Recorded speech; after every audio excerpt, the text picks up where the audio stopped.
Healthy healthy wealthy.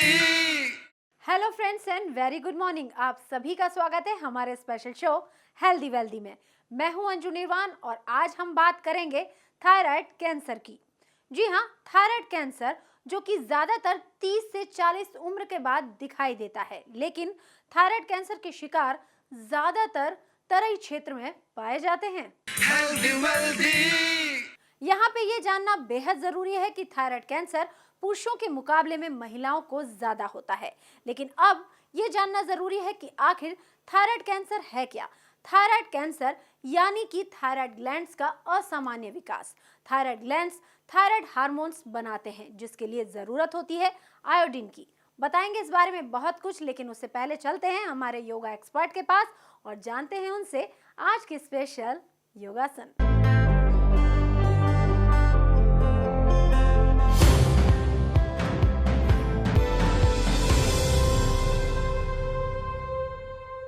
कई लोग मुझसे पूछते हैं कि हम स्वस्थ कैसे रहें, दीर्घायु कैसे बने। तो स्वस्थ और दीर्घायु बनने के लिए कैप्सूल और विटामिन और यह हुआ करने से कुछ नहीं होता।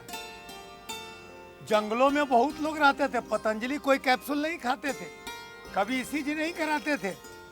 आज भी बहुत लोग रहते हैं जंगलों में, लेकिन वह प्राण वायु का संग्रह जरूर करते हैं। और इसीलिए मैं बार बार कह रहा हूं कि अपनी सांस क्रिया को स्वस्थ बना लो। जितनी गहरी सांस होगी हमारे शरीर में, उतनी प्राण ऊर्जा इकट्ठी होती चली जाएगी। प्राण ऊर्जा की कमी से व्यक्ति कमजोर हो जाता है, उचाट हो जाता है मन, उसको किसी काम में मन नहीं लगता, शरीर पीला हो जाता है, आंख से रोशनी कम होने लगती है। प्राण ऊर्जा की कमी है और इसी को बढ़ाने की जरूरत है। उसी को जब हम सांस लेते हैं तो जिस प्रकार हमारी जो स्पाइनल कॉर्ड है उसमें 3 नस निकलती है, ईड़ा, पिंगला और सुषुम्ना। तो यह तो हार्मोन को नियंत्रित करती है। फिर हार्मोन के संबंध में हम लोग कभी जानेंगे जो हमारे शरीर में हार्मोन क्या क्या करता है। यह सब हमारे योग की बात है। यहाँ आपको मैं बताना चाहता हूँ कि सांस जब हम लेते हैं तो इसको बैलेंस करने के लिए हमारे मस्तिष्क में एक यंत्र लगा हुआ है जिसको कहते हैं कूर्म नाड़ी। उसका नाम है कूर्म नाड़ी। वह उसको बैलेंस करता है, किस पार्ट को कितना प्राणवायु देना चाहिए। और इसीलिए भगवान बुद्ध कहते हैं कि विपස්සना क्रिया करो। विपස්සना क्रिया का मतलब केवल है कि फॉरगेटफुलनेस तुम्हारे लाइफ में हो जाए। Forget everything what is happening around you, don't remember it। उसी को बुद्ध कहते हैं आनापान सती। आनापान सती मतलब है कि जितनी सांस हमारी जा रही है ऊपर, वह तुम्हारे प्राण है। केवल हवा नहीं है, ऑक्सीजन नहीं है।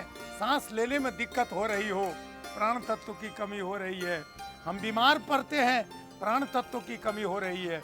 सारा खेल उसी का।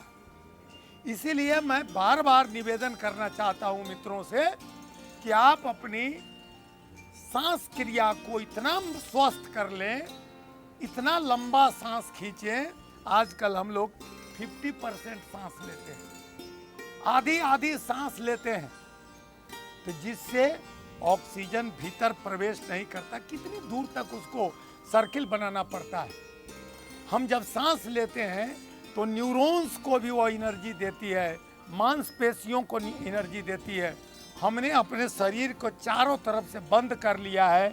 हमारी शरीर में जितनी भी जितने रोए हैं, अब आप अंदाज करें नाक में रोए हैं, हमारे नाक में, कान में, अब कान में लगभग 30,500 रोए हैं। यह सब सिग्नल है जो खींच रहा है। लगभग 20 लाख रोए शरीर में है। तो इस तरह सिग्नल है हमारे शरीर में सब, जो बाहर से ऊर्जा प्रवेश करती है शरीर में। हमने कपड़ा पहनकर, इतने मोटे कपड़ा पहन लेते हैं जिससे शरीर को सांस लेने में भी दिक्कत होती है। तो ये रुओं में प्राण ऊर्जा नहीं जाता है तो शरीर पीला हो जाता है, कमजोरी आ जाती है और आदमी रुग्ण हो जाता है, बीमार हो जाता है। तो थोड़ा प्रकृति के खुले प्रांगण में नाचें, गाएं, चांदनी रात में खेलें, अप्राण ऊर्जा को बढ़ाएं।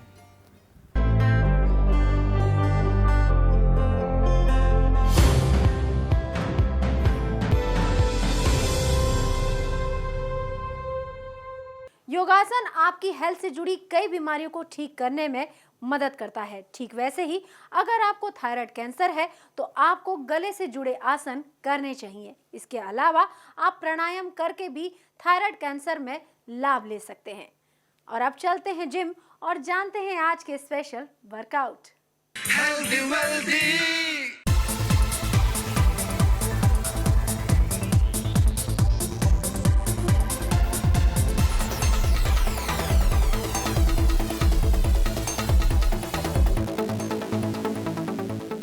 Hi everyone, welcome to Healthy Wealthy. I'm Sumit Malik from Fluid Fitness. आज हम बात कर रहे हैं फ़िटनेस की। जब हम बात करते हैं फ़िटनेस की, हमारे जहन में सिर्फ एक ही बात आती है फ़िटनेस को लेके कि हमको जिम जाना है, जिम जाके हमको वेट लिफ्टिंग करनी है। लेकिन दिस इज़ अ मिथ। जब हम एक्चुअल में बात करते हैं फ़िटनेस की, हम बात करते हैं प्रॉपर कार्डियोवैस्कुलर एक्टिविटीज़ की प्लस वेट लिफ्टिंग की। फ़िटनेस के काफ़ी सारे एस्पेक्ट हैं आजकल, जिसमें से योगा एक है, मिक्स मार्शल आर्ट एक है, you play any kind of sports, that is also a fitness. So basically what the funda is to burn your muscle and you make them to stay strong, to stay fit. जब हम fitness में आते हैं, हम देख रहे हैं cardiovascular activities के लिए लोग कर रहे हैं treadmill. We have cross train है। कार्डियोवैस्कुलर एक्टिविटीज़ जब मैं बार बार बोल रहा हूँ, which means is once you burn more muscles for fitness, you gain more muscles. By doing any kind of cardiovascular activities, you increase your heart rate, plus you gain total fitness. Now, when we talk about fitness, cardiovascular activity is just one aspect of them. Weight lifting is another one, जो कि जब आप कोई भी बंदा gym में आता है, जिम में आने के बाद ही आप वेट उठा सकते हैं। A normal person who lives at home, who have a normal lifestyle, 9 to 5 kind of job, he cannot burn that kind of muscle which he or she should be.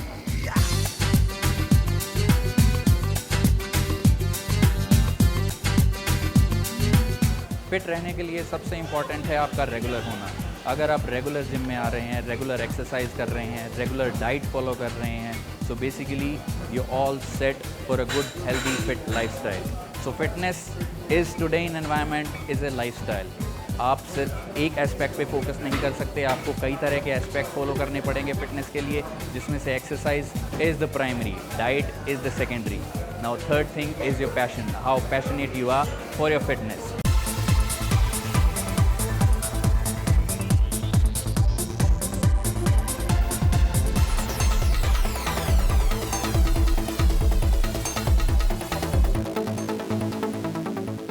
भले ही आप किसी भी बीमारी के शिकार क्यों ना हो, लेकिन जिम में एक्सरसाइज करने से आप एक बेहतर लाइफस्टाइल जी सकते हैं।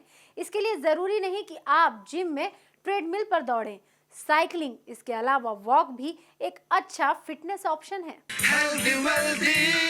दोस्तों, आप क्या जानते हैं कि थायराइड टिश्यू 4 ग्लैंड से मिलकर बने होते हैं। ये थायराइड ग्लैंड्स हमारी बॉडी में कैल्शियम की मात्रा को नियंत्रित करते हैं। इसके अलावा थायराइड ग्लैंड्स की अगर सर्जरी की गई है तो सर्जन को सावधानी पूर्वक और इन ग्लैंड्स को नुकसान पहुंचाए बिना ऑपरेशन करना होगा, अदरवाइज आपकी गले की आवाज़ भी खराब हो सकती है। थायराइड कैंसर में और कैसे बरतें सावधानी, कैसे करवाएं अपना इलाज, जानने के लिए चलते हैं हमारे हेल्थ एक्सपर्ट के पास।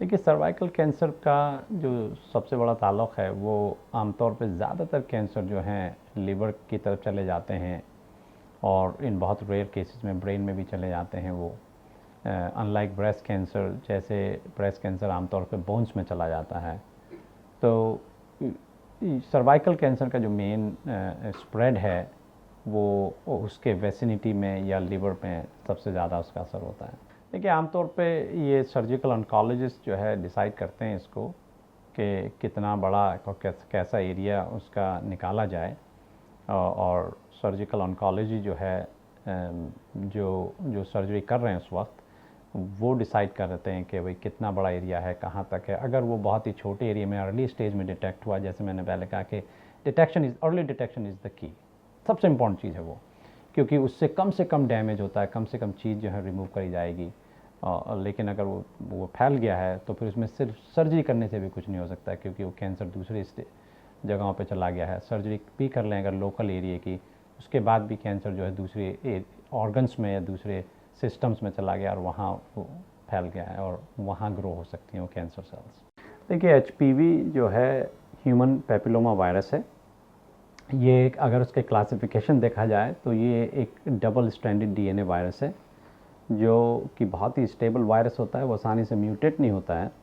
उसकी वजह यह है कि डीएनए डबल स्ट्रैंडेड होने की वजह से इसमें म्यूटेशन के चांसेस बड़े कम होते हैं, और ये अच्छी बात है, बुरी बात नहीं है, क्योंकि जो बाकी वायरसेस हैं, जो आरएनए के वायरसेस हैं, वो बहुत जल्दी म्यूटेट होते हैं और उनके ख़िलाफ़ जो है उनके अगेंस्ट दवा बनाना बहुत मुश्किल होता है, क्योंकि वो मुस्तकिल चेंज होते रहते हैं। एचपीवी वायरस के ख़िलाफ़ दवा बनाना आसान है, लेकिन कमाल की चीज़ यह है कि अभी तक एचपीवी वायरस के ख़िलाफ़ कोई दवा नहीं है, उसका कोई ट्रीटमेंट नहीं है कि जो पर्टिकुलरली उस वायरस को क्लियर कर सके या उस वायरस को मार सके।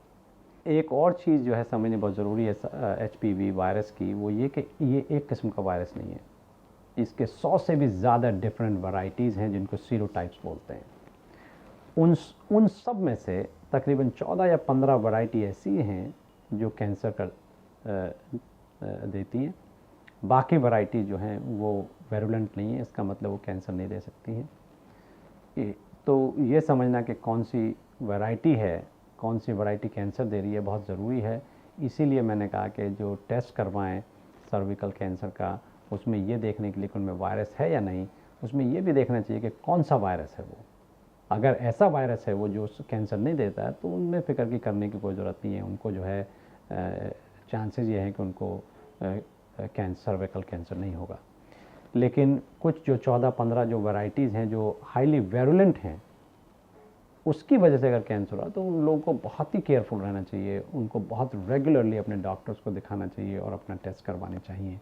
और उसकी वजह ये है कि जल्दी से जल्दी अगर वो कैंसर में तब्दील होता है तो उसको पकड़ लें और उसका इलाज हो जाए। सर्विकल कैंसर की जो है सबसे इम्पॉर्टेंट चीज़ है कि इसके वायरस का पता लगना चाहिए कि उन लोगों में वायरस है या नहीं। और उसके वायरस के पता लगाने के लिए जो टेस्ट होता है वो बहुत ही आसान टेस्ट है, बड़ा सिंपल टेस्ट है, और वो ज़्यादा महंगा भी नहीं होता है, और बहुत सारी लैब्स जो हैं यहाँ इंडिया में उस टेस्ट को कर रही हैं। लेकिन सबसे बड़ी जो प्रॉब्लम फेस कर रहे हैं हम लोग वो ये कि अभी तक जो टेस्ट है वो सिर्फ गायनेकोलॉजिस्ट एडमिनिस्टर कर सकते हैं, और वो टेस्ट बहुत इन्वेसिव टेस्ट है, क्योंकि वो डीप उनके वजाना के थ्रू जो है जाना पड़ता है सर्वैक्स मून सेल्स को कलेक्ट करने के लिए। अगर इस टेस्ट को बढ़ा के हम बाकी डॉक्टर्स तक भी ले जाएं, या हम इस टेस्ट को इतना सिंपल बना दें कि पेशेंट अपना सैंपल खुद कलेक्ट कर ले, तो इसका असर बहुत ज़बरदस्त पड़ेगा। और ऐसे 2-3 टेस्ट अभी मार्केट में आ रहे हैं जो मेरी नॉलेज के हिसाब से, जो रिसर्च रिपोर्ट पब्लिश हो रही हैं उनके हिसाब से एक बड़े सिंपल टेस्ट आ रहे हैं जो किसी भी डॉक्टर के यहाँ हो सकते हैं, उसमें गायनेकोलॉजिस्ट होने की ज़रूरत नहीं है। वो बल्कि इतने सिंपल हैं कि पेशेंट खुद अपना सैंपल कलेक्ट करके डॉक्टर को दे सकता है, और वो टेस्ट उनके ऊपर हो सकता है, उनको पता लग सकता है कि एचपीवी उनको है या नहीं है। इंडिया में अभी जो प्रैक्टिस है, जो गाइडलाइंस हैं गायनेकोलॉजिस्ट की, उसके हिसाब से सबसे पहले वो पेप स्मीयर टेस्ट करते हैं, और उसके बाद जो है वो पेप स्मीयर की बजाय समटाइम वो एलबीसी करते हैं, जिसको लिक्विड बेस्ड साइटोलॉजी कहते हैं। और फिर उसके बाद कहीं 3rd या 4th स्टेज पे जाके वो जो है एचपीवी का इन्फेक्शन करते हैं। असल में तो होना ही चाहिए कि सबसे पहले एचपीवी का टेस्ट होना चाहिए। दुनिया की बाकी कंट्रीज़ में ये प्रैक्टिस चेंज हो रही है, हिंदुस्तान में भी ये हो रही है कि हम लोग पहले एचपीवी नहीं कर रहे हैं, क्योंकि सबसे आसान चीज़ ये है कि अगर एचपीवी नहीं होगा तो सेल्स भी डिफॉर्म नहीं होंगे, तो उन सेल्स को देखने की ज़रूरत क्या है। और अगर एचपीवी है तो सेल्स अगर डिफॉर्म नहीं भी हुए तब भी कैंसर होने के चांसेस हैं। तो सबसे पहली चीज़ तो ये एचपीवी का टेस्ट होना चाहिए। दूसरी चीज़ ये है कि अभी तक इंडिया में कोई ऐसी स्टडी नहीं हुई है, चूँकि इतने कम लोग इस टेस्ट को करवा रहे हैं, कि ये वायरस जो है ये लोअर क्लास में या हाई क्लास में या मिडिल क्लास में है, ये साउथ में है या नॉर्थ में है, या यंग में है या ओल्ड में है, ये 40 ईयर्स में ज़्यादा है या 50 ईयर्स में ज़्यादा है।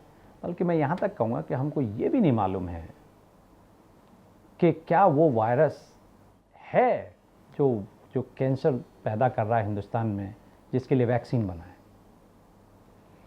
तो अगर हम इस वायरस के बारे में इतना भी नहीं जानते हैं, हम ये भी नहीं मालूम है हमें कि कौन सा वायरस है, किस स्ट्रेटा में हो रहा है, कि लोअर लोगों में हो रहा है या हाई क्लास में हो रहा है या साउथ में हो रहा है या नॉर्थ में हो रहा है या नॉर्थ ईस्ट में हो रहा है, तो ये इस टेस्ट का इसलिए भी होना बहुत ज़रूरी है ताकि इससे पता लग जाए और उसके हिसाब से गवर्नमेंट की पॉलिसीज़, गवर्नमेंट अपनी स्ट्रेटजी तैयार करे और उस हिसाब से डॉक्टर्स भी उनका ट्रीटमेंट शुरू करें और वहाँ फोकस करें और रिसोर्सेज को डाइवर्ट करें कि जहाँ पर ये वायरस सबसे ज़्यादा है, जहाँ ये सबसे ज़्यादा बीमारी हो रही है, उस जगह पर गवर्नमेंट के रिसोर्सेज हों, उस जगह वैक्सीनेशन ज़्यादा हो, मुकाबले इसके कि उन जगहों पर जहाँ ये वायरस नहीं हुआ है और या वहाँ डिजीज़ें नहीं हो रही हैं, वहाँ उन रिसोर्स की ज़रूरत नहीं है, तो उनको डाइवर्ट करके फोकस करा जा सकता है, उनको कॉन्सेंट्रेट करा जा सकता है, उनको बेटर यूटिलाइज़ करा जा सकता है।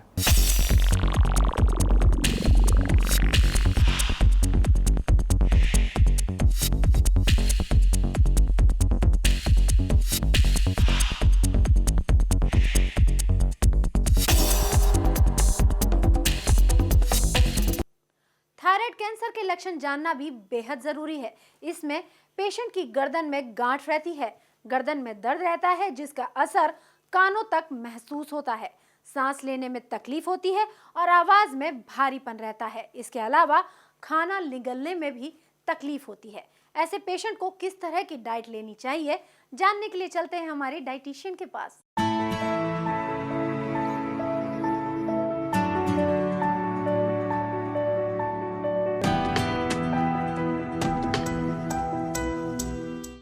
Good morning friends, healthy wealthy में आज हम बात कर रहे हैं महिलाओं में होने वाले कैंसर की। आज की तारीख में भारत दुनिया के हाईएस्ट कैंसर रेटेड देशों में एक हो गया है। हम बात करें अगर महिलाओं को होने वाले कैंसर की, तो हमारे यहाँ महिलाओं के प्रति स्वास्थ्य जागरूकता बहुत ही कम है। महिलाओं में होने वाले कैंसर सर्विक्स यानी गर्भाशय का cancer, breast cancer, ovary cancer, oesophagus यानी आहार नलिका के कैंसर काफ़ी आम हो गए हैं। आपकी जानकारी के लिए बताना चाहूँगी कि WHO के अनुसार भारत में हर साल लगभग 7 लाख मौतें कैंसर के कारण हो रही हैं और हर साल कैंसर के 10 लाख नए मामले रिपोर्ट किए जा रहे हैं।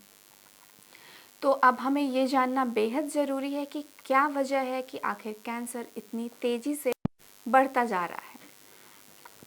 कैंसर के ज़्यादातर मामले जब तक डायग्नोस होते हैं तब तक वो काफ़ी एडवांस स्टेज तक पहुंच चुके होते हैं। तो कैंसर में ट्रीटमेंट्स लेने से कहीं ज़्यादा प्रिवेंशन की ज़रूरत है। हमें ये जानना ज़रूरी है कि कैंसर के क्या क्या रीज़न्स हैं और हम उनसे किस तरीके से बचाव कर सकते हैं। अगर कैंसर की बात करें तो हम अपनी लाइफस्टाइल में कुछ चेंजेस करके, अपने खान पान में कुछ ऐसी चीज़ों को शामिल करके जो हमारी प्रतिरोधक क्षमता कैंसर के लिए बढ़ाएं, उससे हम 50% तक कैंसर के रिस्क से बच सकते हैं। कैंसर के लिए जिम्मेदार कार्सिनोजेंस के एक्सपोजर से हमें बचना चाहिए। कार्सिनोजेंस हमें देर तक सनरेज में रहने की वजह से, खाने में फ़ैट की अधिक मात्रा की वजह से, पेस्टिसाइड्स और हर्बिसाइड्स जो हमारे रोज़मर्रा के खाने के द्वारा हमारे अंदर जा रहा है, उन सब की वजह से भी होता है। हमें इन सारी चीज़ों से बचना होगा। कैंसर में प्रतिरोधक क्षमता बढ़ाने के लिए अपने खान पान में कुछ बातों का विशेष ध्यान रखना चाहिए। उससे हम काफ़ी हद तक, यहाँ तक कि 50% तक इस रिस्क को कम कर सकते हैं। खाने में हाई शुगर वाली चीज़ों से परहेज करें। ज़्यादा से ज़्यादा शाकाहार को अपने खाने में शामिल करें, जैसा कि विभिन्न तरह की सब्जियां, फल, साबुत अनाज आदि, छिलके वाले अनाज, इन चीज़ों को हम अपने खाने में शामिल करें। उससे हमें अच्छा फाइबर मिलेगा। सब्जियों से हमें अच्छा प्रोटीन, एंटीऑक्सीडेंट्स और काफ़ी सारे न्यूट्रिएंट्स मिलेंगे, जिससे हमारा शरीर अपने आप कैंसर से लड़ने वाले एंटीऑक्सीडेंट्स को लेकर के इम्यून सिस्टम उससे स्ट्रांग होगा हमारा। फाइटोन्यूट्रिएंट्स, ये सारी चीज़ें हमारे लिए बहुत ज़रूरी हैं। और शरीर में हमारे प्रचुर मात्रा में हमें रोज़ 3 से 4 लीटर पानी पीना चाहिए। अपने शरीर के टॉक्सिक्स को निकालने के लिए। तो इन छोटी छोटी बातों का ध्यान रखना चाहिए। और इसके अलावा कैंसर आप कोई भी एक विशेष तरह की चीज़ों को खाने में शामिल करके आप उससे प्रिवेंट नहीं हो सकते हैं। इसके लिए आपको मल्टी लेवलिंग न्यूट्रिएंट्स अपने खाने में रोज़ शामिल करनी होगी। Vegetable, fruits, beans, whole grains, इन सारी चीज़ों को आप रोज़ाना अपने डाइट में शामिल कीजिए। और स्पेशली महिलाओं के लिए ये बात है क्योंकि भारत में महिलाओं का जो भी खान पान है या जागरूकता का स्तर है वो बहुत ही कम है स्वास्थ्य के मामले में। इस लिहाज से हम सभी की ये जिम्मेदारी बनती है कि हम उन्हें इन चीज़ों के बारे में अवेयर करें और महिलाओं में होने वाले तमाम तरह के कैंसर से उन्हें बचाने में उनकी मदद करें। Thank you.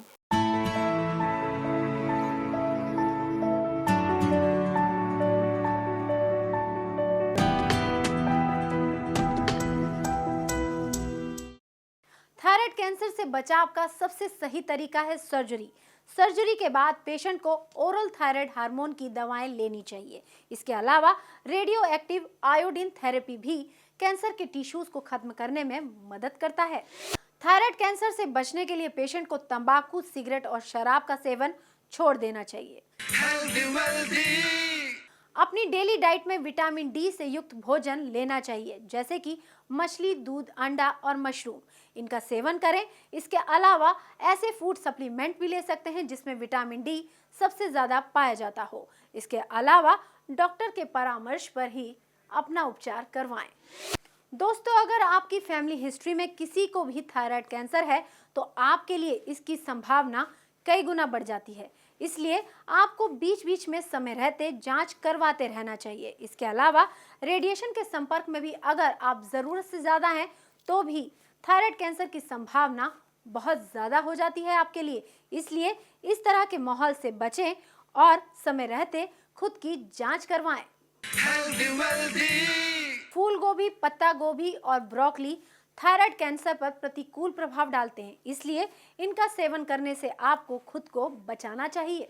अगर आपकी उम्र 30 से 40 हो चुकी है तो वक्त रहते अपना चेकअप जरूर करवाएं। और अगर एक टेस्ट में आपके लिए ये रिपोर्ट पॉजिटिव नहीं आती तो भी हर साल चेकअप कराना बहुत ज़रूरी है। इसी तरह से आप खुद को रख सकेंगे हेल्दी वेल्दी। हमारे आज के एपिसोड में फिलहाल इतना ही। Healthy wealthy, healthy wealthy.